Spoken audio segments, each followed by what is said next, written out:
today we are going to study the four holy places of the mind purification. Kính thưa chư tôn đức cùng tất cả chư vị, ngày hôm nay chúng ta sẽ học cái đề tài là 4 chỗ động tâm. Và để bắt đầu cái buổi học như thường lệ, chúng tôi xin cung thỉnh chư tôn đức cùng tất cả chư vị thiện tri thức, chúng ta cùng nhiếp tâm và chúng ta niệm Phật. Before we commence our Dharma lecture, our Dharma study, I sincerely, humbly request the most venerable and all the members of the Sangha to pay the respect to the Buddha, to the Dhamma, and to the Sangha. Nam mô A Bổn Sư Thích Ca Mâu Ni Phật. Nam mô A Bổn Sư Thích Ca Mâu Ni Phật. Nam mô A Bổn Sư Thích Ca Mâu Ni Phật. Đức Thế Tôn là bậc thầy của trời và người. Ngài đã tìm ra chân lý, giải quyết những sự đau khổ của thế gian, và Ngài dạy cho chúng con những chân lý ấy. Chúng con xin nguyện trọn đời quy y Phật. Chúng con xin nguyện trọn đời quy y Pháp. Chúng con xin nguyện trọn đời quy y Tăng. Nam mô Tassa Bhagavato Arahato Samma Sambuddhassa. Buddhang saranang gacchami, Dhammang saranang gacchami, Sanghang saranang gacchami. Nam mô Buddhaya.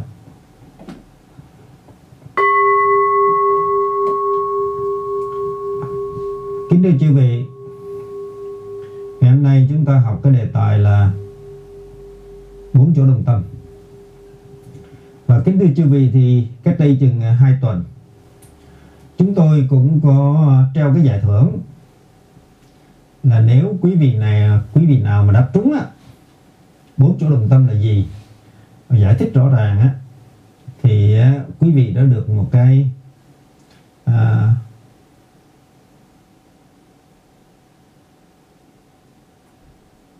hình như là được một cái vé đi Mỹ, hay là cái iPad, một trong 2 giải thưởng đó. Nhưng mà cho tới ngày hôm nay thì cũng chưa có ai trả lời được cái câu đó hết. Thôi thì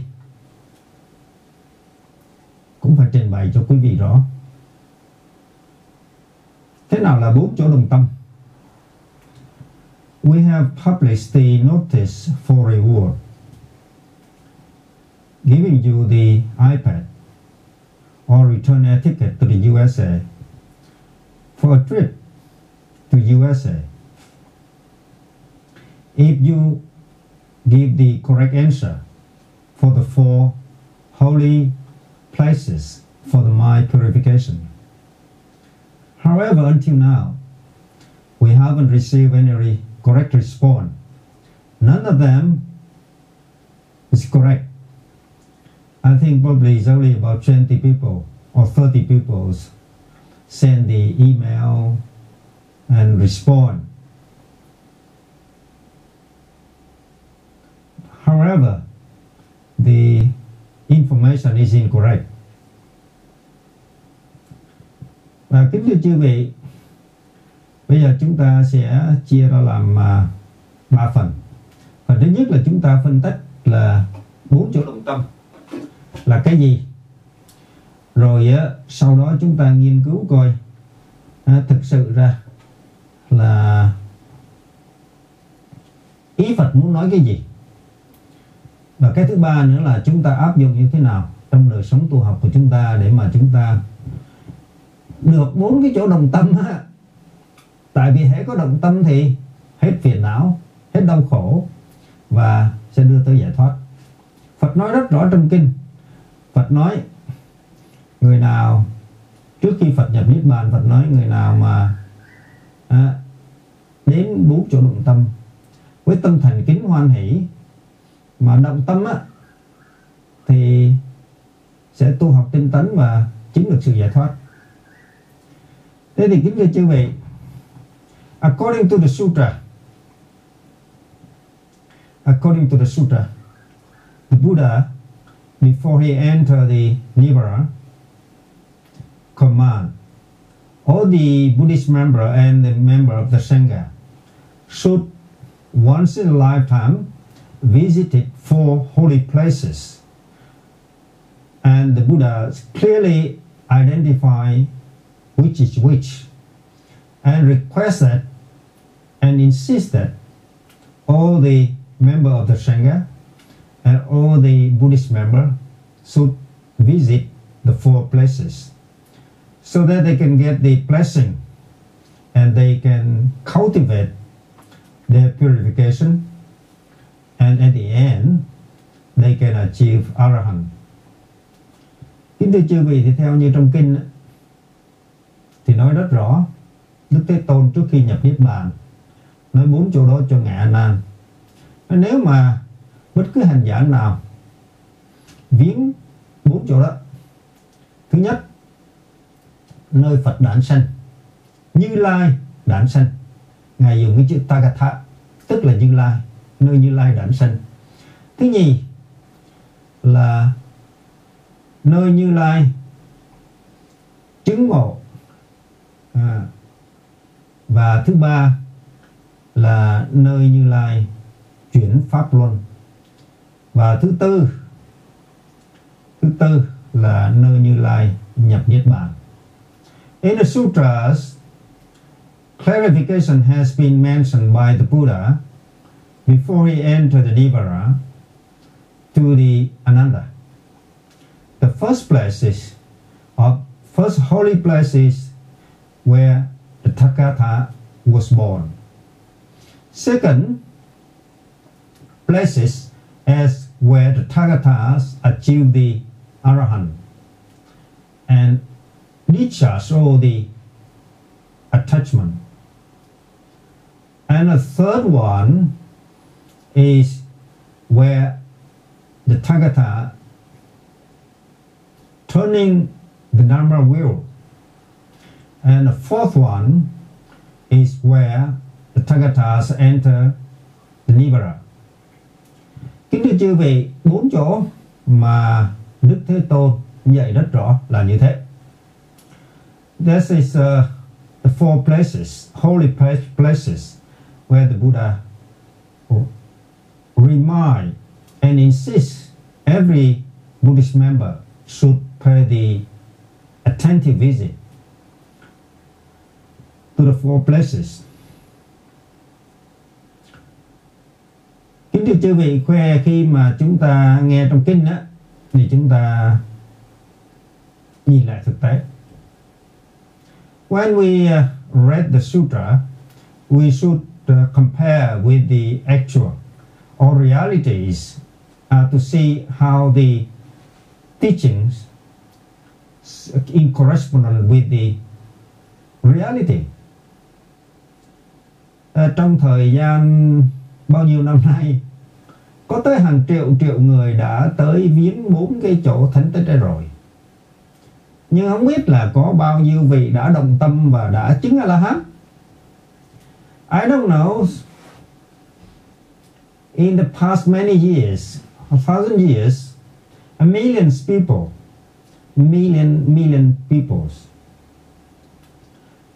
visited the 4 holy places, but I'm not sure how many people after visiting the 4 holy places achieve the Arahant. And I would make the assumption that none of them after visited the 4 holy places achieve the Arahant. Và tôi thì sư thì cũng mạo gan và đặt một cái giả sử là từ xưa đến nay đó cả hàng triệu người đến viếng 4 chỗ đó rồi, nhưng mà chắc chẳng có ai mà chứng A-la-hán đó, chưa thấy. Thế thì có nghĩa là có hai giả thuyết. Một là kinh nói sai, hai là chúng ta không hiểu ý của Phật. And I dare make the assumption that in the past the millions people visited the four holy places, but none of them achieved Arahant, including me. I visited the India and I pray at the four places already, but I haven't achieved any Arahant at all. And today, every day, I feel I'm so stupid. Kính thưa chư vị, chính bản thân của sư cũng đến 4 chỗ đó rồi, cũng lại, rồi cũng cầu nguyện, mà cho tới giờ này đó cũng tu tập tinh tấn, mà thấy càng ngày mình càng ngu thêm. Nó có thông minh nó được chút nào đâu có phải là mình đi tới 4 cái chỗ đó mình lại lục rồi cái nó có trí tuệ đâu. Thấy càng ngày nó càng ngu, và nó ngu nhiều hơn hồi xưa nữa. Nó ngu nhiều hơn hồi xưa, nó không tìm nó được lối ra luôn, giống như con kiến mà nó bò vào trong cái chén đó. It looks like an ants just going around the above cannot get out. So what is story? What is the truth now? Thế thì cái sự thực nó là cái gì, thưa chư vị? In the sutra, the Buddha never say the Buddha. He just said Tathagata. If you visited a Tathagata birthplace, if you visited the Tathagata enlightenment, if you visited the Tathagatas turning the world, if you visited the place where the Tathagata entered Nirvana, the four places, four holy places. So what does it mean in the sutra? If we don't understand, we cost some money, save some money and go to India, go to four places like I did. I myself did. I went to the India, I prayed at the four places, but at the end, I consider myself as stupid. I don't know what I'm doing. After many years, ngay cả như sư cũng đã đến cái chỗ rồi, cũng cầu nguyện rồi 4 chỗ, nhưng mà cho tới ngày hôm nay đó, sau khi mình lại rồi thì mình thấy mình ngu hơn nữa, có thông minh nó được chút nào đâu. Vậy thì trong kinh nói đến 4 chỗ đó sẽ động tâm nó được thông thái, trợ duyên cho mình tu học. Vậy thì chỉ có hai giả thuyết. Một là kinh viết sai, hai là chúng ta chẳng hiểu ý trong kinh và chúng ta hành sai. There's only two possibilities or possible suggestions. One is the sutras make a mistake in writing, in recording the Buddha message, or alternatively, we fail to understand what the Buddha teaching is, and we did not comprehend, and we fail to comprehend the true meaning of the sutra. Và kính thưa chư vị, bây giờ chúng ta sẽ bắt đầu học tập. Cái chữ Tathagata đó mà ở trong kinh dịch là Như Lai. Thế cái gì là Như Lai? Như Lai là người đã đến sự thật, đã đến chân lý. Như Lai không có nghĩa là Phật, không có phải là ngài Thái tử Tất Đạt Đa đã tìm ra chân lý, mà là Như Lai là người đã đến. Và chữ Tathagata có nghĩa là các duyên nó kết tụ đủ cho nên đã đến, và gọi là absolute, tức là cái người hoàn thiện, người đã hoàn hảo rồi. Thế thì nói rằng, trong kinh nói rằng cái người Tathagata đã đản sinh là ý nghĩa như thế nào? Tathagatas in the meanings is the absolute, the arrive, the perfection. So when we say about the Tathagata, we mean the absolute man, or the one who achieved the Arahant, achieved the perfection, achieved the wisdom, achieved the enlightenment by detach all the worthy attachment. He's purified. So he was born. Tathagata was born. So we didn't know. We make the assumption that we should go to the place where the prince Siddhartha was born. Bởi vì chúng ta không đọc kỹ trong kinh, chúng ta nghĩ rằng Như Lai thì có cái nghĩa là Thái tử Tất Đạt Đa đản sanh, cho nên cố gắng là đi tới nơi lại cái chỗ mà ở Nepal là có cái chỗ mà Đức Phật đản sanh. Thực sự ra chỗ đó không phải là Đức Phật đản sanh, mà chỗ đó là Thái tử Tất Đạt Đa sinh ra. Nhưng vì chúng ta ngay cả sư cũng dốt lắm, chẳng biết, lúc đầu lại muốn chết luôn, về coi lại trong kinh rồi ngẫm tới ngẫm lui cả chục năm, biết là mình ngu, càng ngày càng ngu, càng tu thì càng ngu. Tại vì đi hoài mà thấy mình không có sáng ra chút nào thì tức là mình đã hành sai. Tathagata có nghĩa là người đã đến, người đã dứt bỏ tất cả những phiền não và người đã đi tới sự thật. Tathagatas mean a person who detach all the attachment and achieve the absolute. The absolute. Thì có nghĩa là nếu mà chúng ta cắt bỏ được tất cả những cái dục lạc, những cái vướng mắc ở ngoài đời, thì chúng ta sẽ là một cái người mới, người sinh ra mới hoàn toàn, tức là người đã đến được. Thì chúng ta gọi chúng ta là Tathagata, tức là Như Lai. Như Lai là người không đến không đi, vì duyên sanh thôi. Chẳng qua cắt bỏ được tất cả những cái dục lạc phiền não thì người ấy gọi là Tathagata. Có nghĩa là ở ngay trong tâm chúng ta, nếu chúng ta cắt bỏ được những cái dục lạc thì nơi ấy mới gọi là Như Lai đã đến, đã đản sinh ở ngay trong tâm chúng ta. So the Tathagata was born, or the birthplace of the Tathagata is not the geographics in Nepal. It's not the holy place, so-called holy place in Nepal, but actually it's inside our mind. If we purify our mind, detach all the worldly attachment from the mind, and then we can be called a Tathagata. Now, the second place in the sutra is where the Buddha achieved the Arahant. Because Tathagatas achieved the Arahant, detach all the illusion, detach all the connection, and become a perfect man, a perfect beings, supreme beings, with the enlightenment, with the power of the universe. Cái nơi thứ nhì nói là Như Lai thành đạo.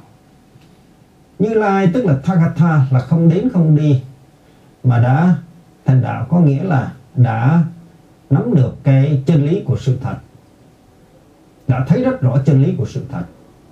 Thế thì có nghĩa là nếu như chúng ta cắt bỏ được tất cả những vướng mắc phiền não ở trong nội tâm, mà nội tâm thấy rõ cái gì, kính thưa chư vị? Thấy rõ sanh lão bệnh tử là khổ, thấy rất rõ tứ diệu đế, sanh lão bệnh tử là khổ, ghét gặp nhau hoài là khổ, thương mà phải chia lìa là khổ, và chấp thủ vào ngũ uẩn, sắc thọ tưởng hành thức cũng là khổ. tất cả những cái tứ diệu đế đấy, mà thấy nguyên nhân của sự khổ, thấy sự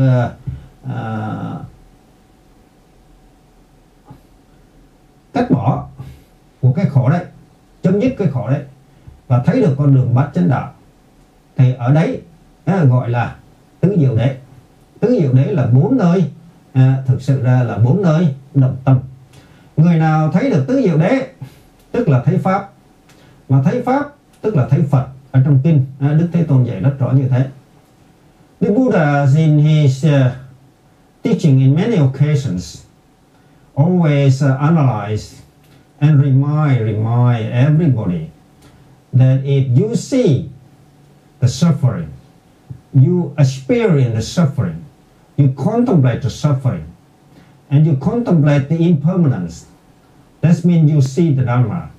And if you see the Dharma, actually you see the Dharma, you see the Buddha. So 4 holy places is inside your mind, inside our mind. It's not outside, it's not in India, it's here in our mind. In our mind. If you see the Four Noble Truths, you see the suffering, you see the cause of the suffering, you see cessation of the suffering, and you see the 8th Noble Pathway to cultivate, to becoming the enlightened person or the perfection of yourself. And that is the 4 holy places. And the Buddha has mentioned in many occasions, those who see the 4 Noble Truths see the Dharma. Or those who see the impermanent see the Dharma. And those who see the Dharma see the Buddha. Người nào thấy sự khổ, người nào thấy sự vô thường, và người nào thể nghiệm được sự khổ, sự vô thường là thấy Pháp. Mà nếu người nào đã thấy Pháp tức là thấy Phật. Đấy, Phật nói rất rõ như thế. Thế thì nhiều lúc sư ngồi sư nghĩ mình khờ dại, tốn tiền đi qua Ấn Độ, bụi muốn chết. Xin lỗi quý vị, có nhiều lúc không có chỗ đi tiểu đâu, khổ sở vậy đó, mà cố gắng đi. Tại vì lúc bây giờ ngu quá, nghe là trong kinh dạy như thế thì cứ như thế mà làm. Đi tới nơi lại muốn chết luôn, mà về rồi thấy mình phát bệnh mà thấy mình ngu thêm, chứ cũng chưa có mở ra được cái trí tuệ nào hết. I myself, I went to the Indias and visited 4 places, and I pay the homage to the Buddha, and I pray a lot, sincerely submitted to the holy places with the view that I can cultivate the purification, the calmness, the purity, so that I can earnestly practice my meditation. Chính bản thân của sư cũng vậy, tới đó lại hy vọng là mình cái tâm mình nó được thanh tịnh, rồi mình sẽ được có cái cơ hội mình hiểu phơ hơn, và mình tu tập cho nó tiến bộ hơn. Nhưng mà cho tới ngày hôm nay thì học ra được một điều là ở trong đó chữ Thagata có nghĩa là Như Lai. Như Lai thì làm gì có đến có đi, Như Lai là như vậy, đủ duyên thì thành thôi, cũng không đến không đi, không mất không còn. Mà Như Lai có nghĩa là người đã hoàn thiện, cái người đã hoàn hảo rồi. Mình chưa có hoàn hảo, mình cứ đi lo mình lại, tức là lại cái ông Phật bên ngoài mà quên cái ông Phật bên trong. Now we learn the lesson of the 4 holy places in India. We come back to the question in the sutra. In the sutra says, if you experience the purification or the attachment, if you have the feeling, detached feeling from the attachment, and then you can achieve the Arahant. Ở trong kinh đó thì dạy khi mà chúng ta lìa bỏ được những cái chấp thủ, những cái dính mắc trong những cái dục lạc thường tình, thì chúng ta sẽ có cái trí tuệ nó thanh tịnh và có thể nhìn thấy được sự thật. So what is the message here? There are two kinds of citta. Actually three, but for the purpose of today, time my lecture, I just talk about two. The first one is the emotional perception. The second one is a cognitive perception. In a lot of the sutra and the commentaries, the people translate as a perception. But I prefer to call it the resonance. I call it the emotional resonance and the cognitive resonance. Ở trong kinh á, thì chép là có thực sự có 3 loại tâm. Nhưng mà cho cái mục đích buổi học ngày hôm nay chúng ta phân tích 2 thôi. Thứ nhất á, là cái tâm mà bức xúc, cảm xúc. Và cái thứ nhì á, là cái tâm có suy tư, có phân tích. Và cái tâm cảm xúc á, là do 6 căn va chạm với 6 trần theo thói quen, cho nên nó bức xúc, nó gây ra stress ở trên cái cơ thể, trên nội thân. Và vì á, nó tạo ra cái stress cho nên cơ thể phản ứng liền.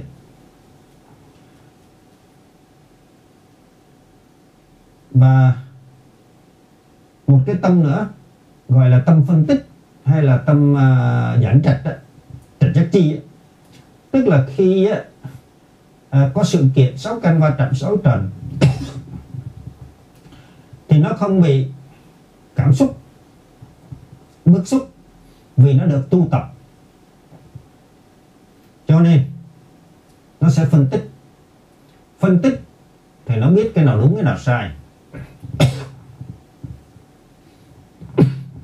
nó biết nguyên nhân, và chính vì vậy nó không tạo ra cái quả xấu. There are two kinds of the citta or the mind. The first one is the emotional resonance or the perception. The second one is a cognitive perception or resonance. When six senses contact or come in contact or intend to contact with the six phenomena, and then immediately it causes stress. The more you think, the more you see, the more you hear, cause more stress in your body. And the emotional perception activate in your body and cause you to react to the stress.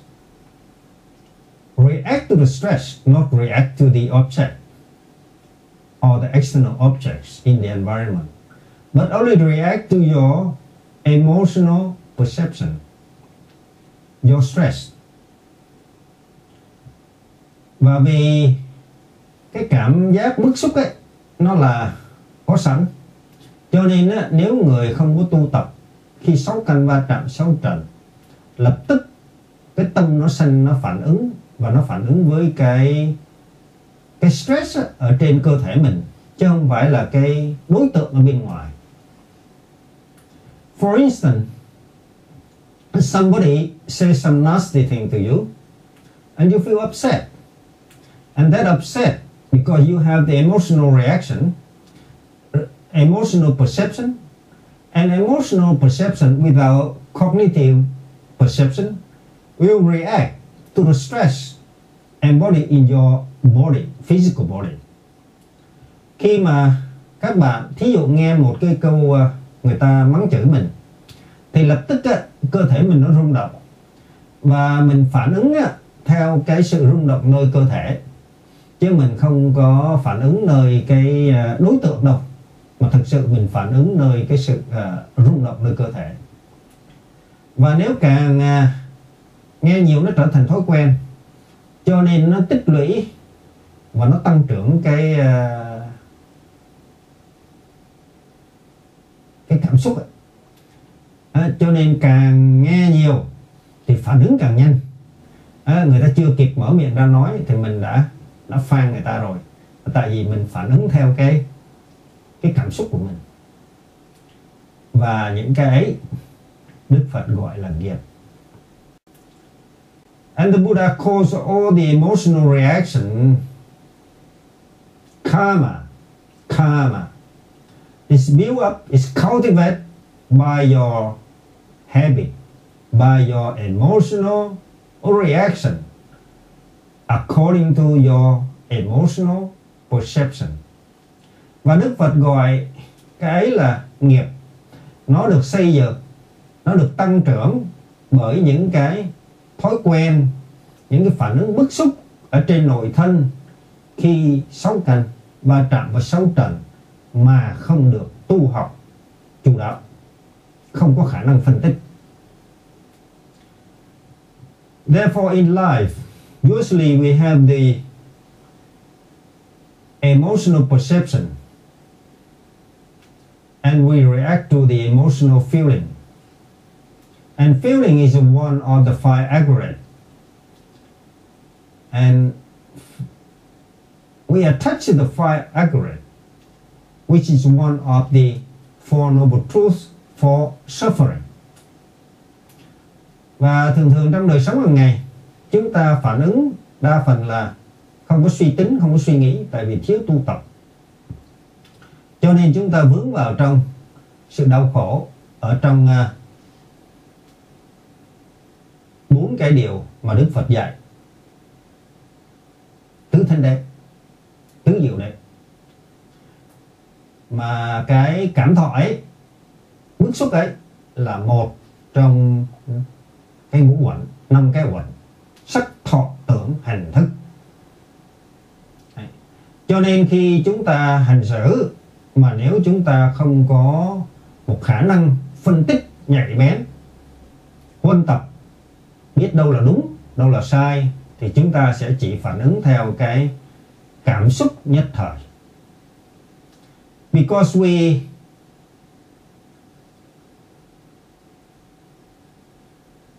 did not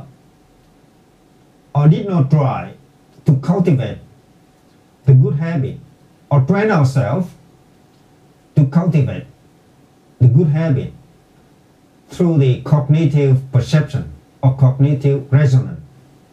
Therefore, we react to the circumstances or the environment or situation through the emotional resonance. Bearing in mind that our body is just the vibration. Quý vị nên nhớ rằng là cơ thể của chúng ta nó toàn là cái sự rung động. Nó là năng lượng thôi, nó không có gì hết. Toàn cơ thể chúng ta toàn là năng lượng. Nó rung động mà tại vì chúng ta không biết. Tại sao chúng ta không biết? Tại vì mắt, tai, mũi, lưỡi đã được huân tập để bình an chấp nhận những cái gì đến, những gì nghe, những gì ngửi, nhưng mà không có huân tập cái sự phân tích, cho nên không có lắng nghe cái nội thân của mình nó rung như thế nào. Only those who practice vipassana train themselves, and they train themselves to appreciate the vibration in their body. So in every emotional feeling arising in their body, immediately they use the cognitive, the resonance to analyze it skillfully. Therefore, they do not react emotionally to the circumstances or the contact or the feeling. Những cái người mà đã tu tập thiền minh tuệ thì hàng ngày hàng giờ họ đều quán chiếu cái nội thân, cái sự cảm xúc của nội thân, cái tâm ạ. Và họ phân tích tâm đó là tâm tham, tâm sân, tâm si hay là tâm gì. Và vì như vậy cho nên khi sáu căn va chạm sáu trần thì tạo ra cảm xúc, và họ có khả năng rất là nhạy bén phân tích được cái sự cảm xúc ấy như thế nào. Và vì thấy rõ nó như vậy, họ biết đó là không thật, đó là giả, cho nên họ buông. Bởi vì họ buông được cho nên lâu ngày huân tập thì họ lạnh lùng, không có bị ảnh hưởng với cái sự rung động ở bên ngoài. Quý bạn nên nhớ rằng thân của chúng ta chỉ là những sự rung động, tại vì chúng ta là năng lượng mà. We are all constituted by the electron, proton and neutron. Every part of our body is vibrated constantly, in every minute, vibrated. Cái cơ thể chúng ta chỉ là năng lượng, nó gồm có các cái nguyên tử bên trong thôi. Nó gồm có điện âm, điện dương và điện trung hòa. Và nó rung với cái tốc độ kinh khủng. Nhưng chúng ta quen với nó rồi, chúng ta không có nhận biết được nó. Và đó, cái thói quen ấy gọi là nghiệp. Và chúng ta lại tiếp tục thâu nhận thêm, mỗi lần suy nghĩ cái gì, tưởng tượng cái gì, ao ước cái gì, thì tất cả những cái ấy đều tạo nên nghiệp. Nó đưa vào trong cái thức, rồi đưa vào trong cái tiềm thức. All what we see, we hear, we put it immediately in our consciousness and subconsciousness and transform it into the karma.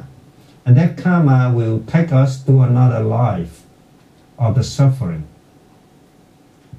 Và những cái mà chúng ta ghi nhận được qua 6 căn thì nó ghi và đưa vào trong cái thức, rồi đưa vào trong cái tiềm thức. Cái thức nó còn có cái tiềm thức nữa, nó ngủ ngầm trong dưới. Và nó tạo ra thành nghiệp và dẫn chúng ta vào sanh tử luân hồi. Thế thì cách nào để chúng ta có thể thấy được cái cảm xúc này để mà chúng ta tu tập? And in which way can we observe, recognize, analyze and manage the stress caused by the disturbance, external disturbance, or the contact which cause the feelings between the six senses? Bằng cách nào mà chúng ta có thể tu tập, chúng ta hiểu được khi 6 căn va chạm 6 trần thì cái cảm thọ nó sinh ra, chúng ta kiểm soát nó như thế nào? In the sutras, the middle length discourse sutra, the Buddha teaches very clearly. He said there are 4 frame or 4 reference for contemplation. Trong kinh tứ niệm xứ, Đức Phật dạy rất rõ cái phương thức để chúng ta có thể tu tập, để mà quán chiếu, để chúng ta có thể đưa tới cái sự bớt đi đau khổ trong kiếp sống hiện tại, tạo ra nghiệp lành và chấm dứt cái sự đau khổ trong tương lai. The first one is a observation. Actually, I prefer the observation instead of contemplation. A lot of the translations say contemplation, but when I analyze the actual meanings of the sutra, I found that the Buddha did not intend to say contemplation, but he say observation. Chúng tôi thì cũng có nghiên cứu về kinh điển và thấy rằng cái ý nghĩa mà nhiều tác giả dịch ra nói đó là quán chiếu, kiểm soát cái thân thọ tâm pháp, thì chúng tôi thấy nó không được sát nghĩa lắm. Mà thực sự ra theo kinh nghiệm tu tập của chúng tôi và đối chiếu với kinh điển thì chúng tôi thấy Đức Phật dạy là quan sát thôi. Hãy quan sát tâm tọ tâm pháp. Những cái gì sinh ra trong thân, nơi cảm thọ, nơi cảm giác, nơi tâm, nơi pháp, đều quan sát. Because we don't have the capacity to restrict it, to manage it, or to govern it, or to change it. We just change it by observation.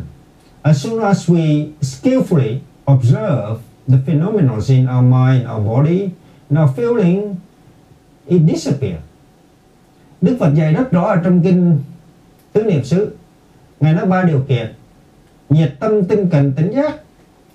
Người hành giả phải nhiệt tâm, tinh cần, hiển giác, luôn luôn quán chiếu thân thọ tâm pháp, thì tới một lúc nào đó các cái cảm thọ ấy nó không ảnh hưởng nữa, cái tâm không có sân nữa, thì nó vắng lặng, chẳng còn cái gì nữa, tức là củi hết lửa tắt.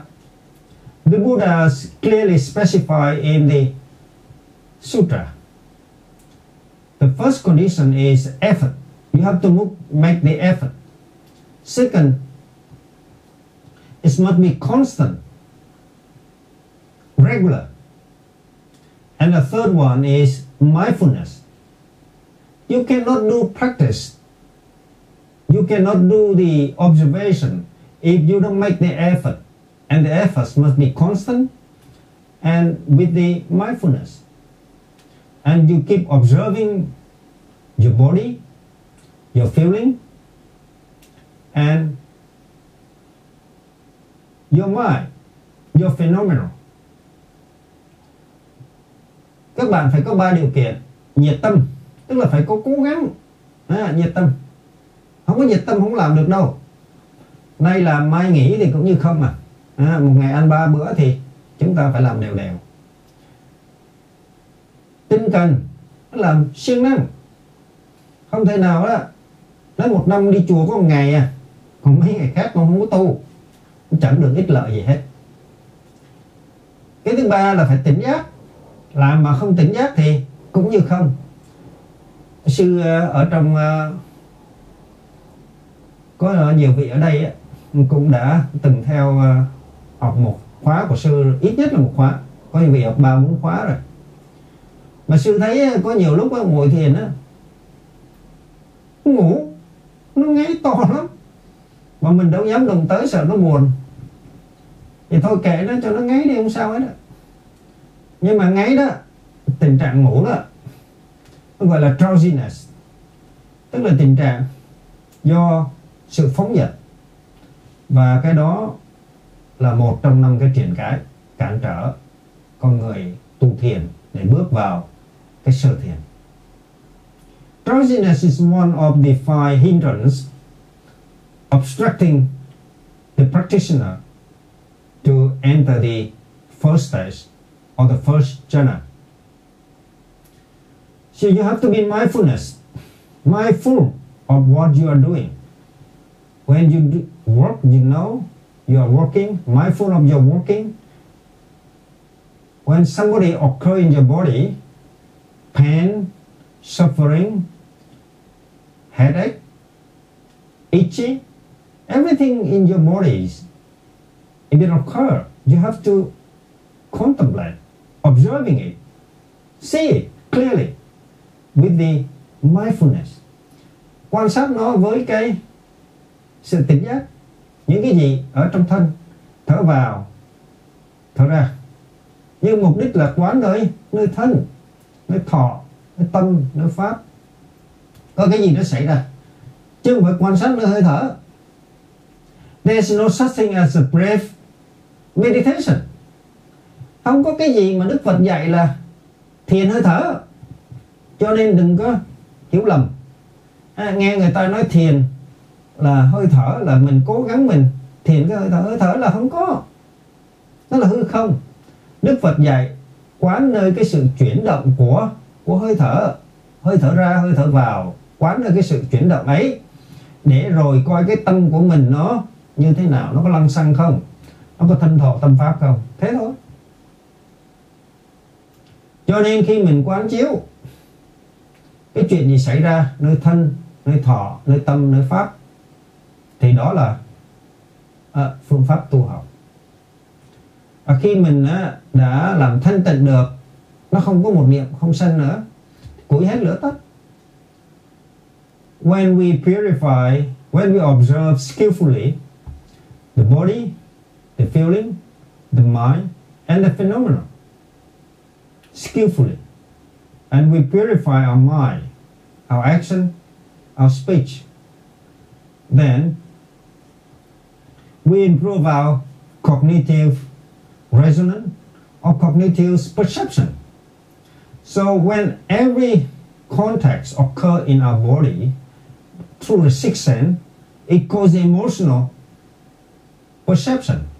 But because we are trained in the cognitive perception or resonance. We have the ability to analyze it, and we don't react immediately to the emotional perception. So between the perception, we have two kinds, emotional perception and cognitive perception. And if we develop and cultivate cognitive perception, and then we become a good person. Nếu mà chúng ta hàng ngày huân tập khả năng phân tích, ở trong thất Bồ Đề Phần thì gọi là trạch giác chi, mà trong bát chánh đạo á thì gọi là tư duy chánh tư duy. Nếu chúng ta có khả năng phân tích liên tục như vậy thì chúng ta sẽ không có phản ứng theo cái cảm xúc nhất thời, tại vì chúng ta biết các pháp đều là vô thường. Chúng ta quán chiếu được thân thọ tâm pháp,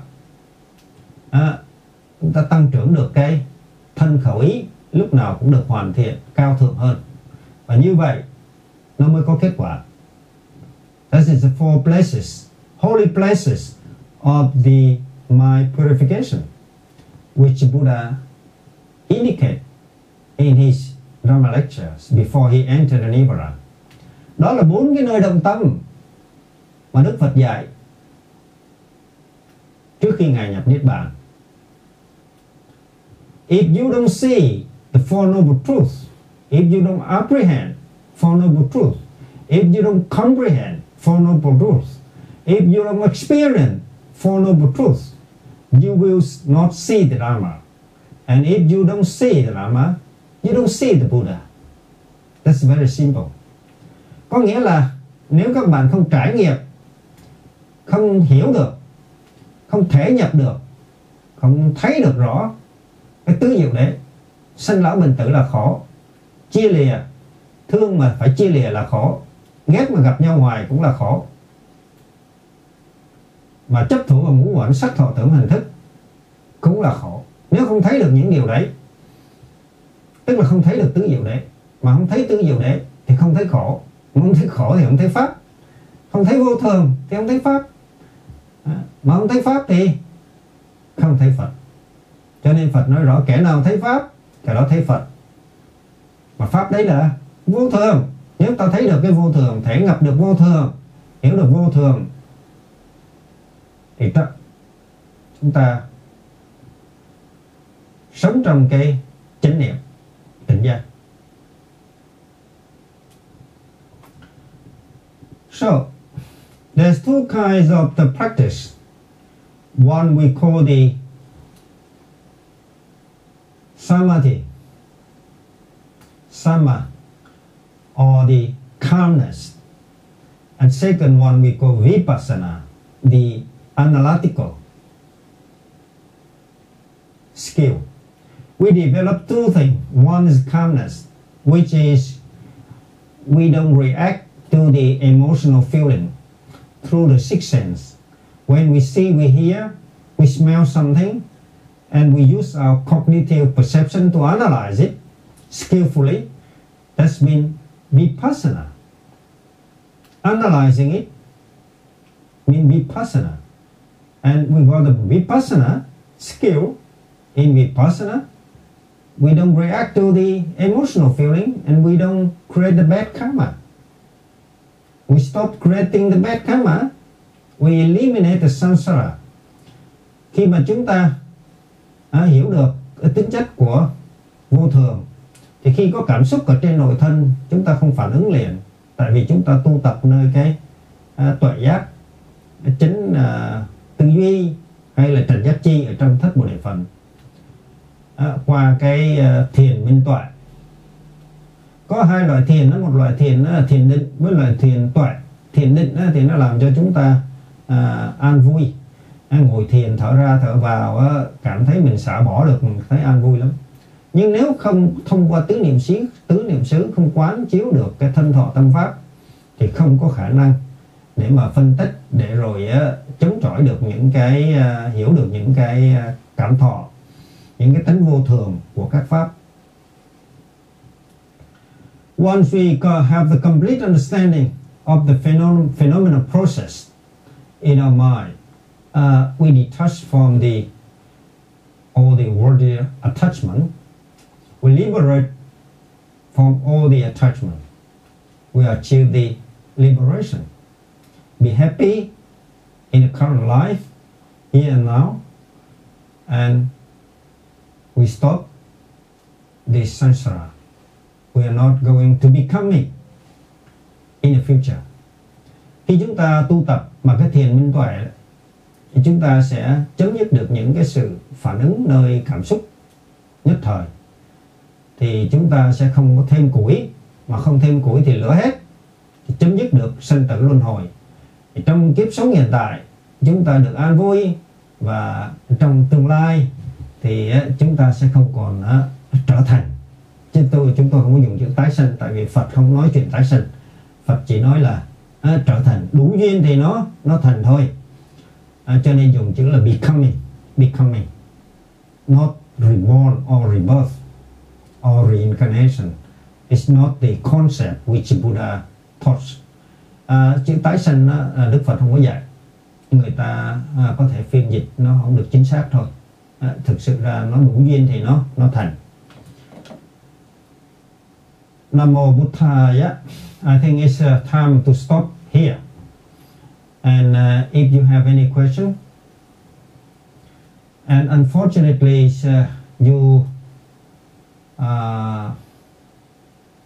you could not answer correct. You didn't provide the correct answer for my question. So nobody get the iPad or the ticket to the USA. Unfortunately. Sorry. Because a lot of people keep talking about the 4 geographic places in India and in Nepal. But in Sutra, the Buddha didn't mention about that. The clear wordings in the Sutra say Tathagata. He didn't mention Buddha. Never call himself Buddha. It's just Tathagata. Tathagata means the one who achieved the absolute. The one who's achieved the perfection of the wisdom. Anybody, including you. Ở trong kinh Đức Phật nói Như Lai có nghĩa là đủ duyên thì thành. Như Lai không đến không đi, không sanh không diệt. Cho nên ý nghĩa của nó là người đã hoàn thiện nhân cách tư duy, thì cái người đấy gọi là Như Lai. Và chúng tôi thiết nghĩ tới đây cũng vừa đủ. Và xin kính lễ chư Tôn Đức, kính lễ tất cả quý vị thiền tri thức, kính chào tất cả quý Phật tử. Mỗi ngày chúng tôi sẽ cố gắng đến với quý vị cũng vào 4 giờ chiều giờ Việt Nam với những đề tài khác nhau. Chúng ta cùng nhau tu học, và cũng thỉnh chư vị cùng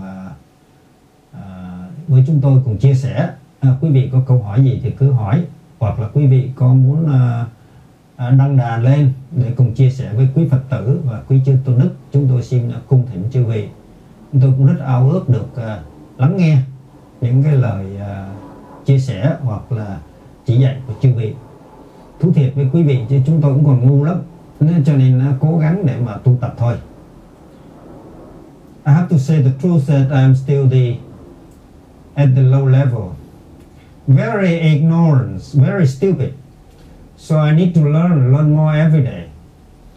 And after more than 40 years of learning and practicing the Buddhism, I feel I'm the ugliest, the most stupid person, didn't know anything. Hơn 40 năm tu tập thì chúng tôi phải nói là chúng tôi còn ngu lắm, chẳng biết gì cả. Nhớ trước quên sau, và nhiều khi rớt lên rớt xuống. Thì cũng mong chư Tôn Đức và tất cả chư vị niệm tình hoan hỷ. Bây giờ để kết thúc của chúng ta hồi hướng, nếu quý vị không có câu hỏi nào.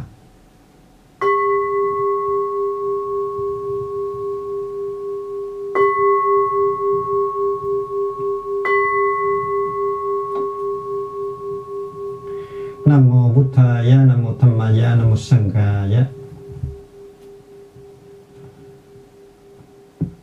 we are learning about the four holy places of the mind purification. And in the sutra, the Buddha has mentioned before he entered the Nirvana that every practitioner of the Buddhism should visit four holy places, so-called holy places, so that they can cultivate some blessing to purify themselves on the path to the enlightenment or liberate themselves from all the attachment. And during the time we study, by the dedication, by the effort, if we can achieve any merits, we dedicate the merits to all the beings who are suffering here and there, and particularly to our relatives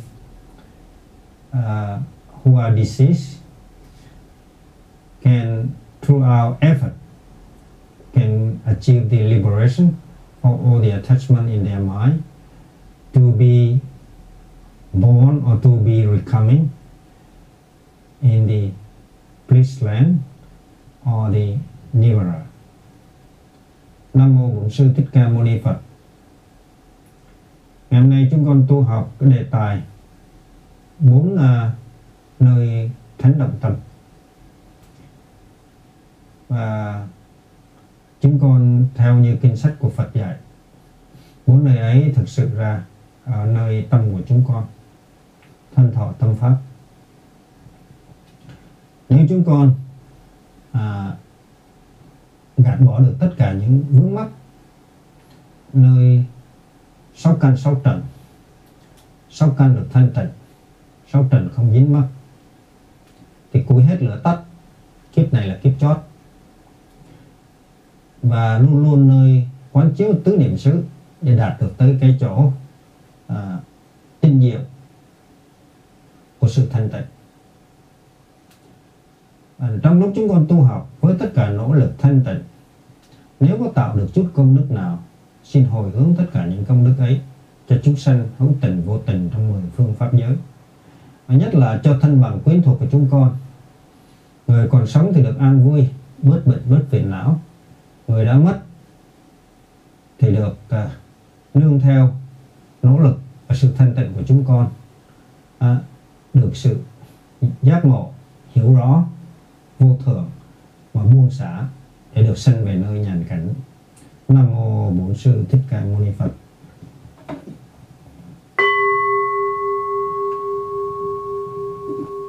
And sincerely thanks to the Buddha, pay all respect to the Buddha who confirmed and witnessed the Dhamma study today.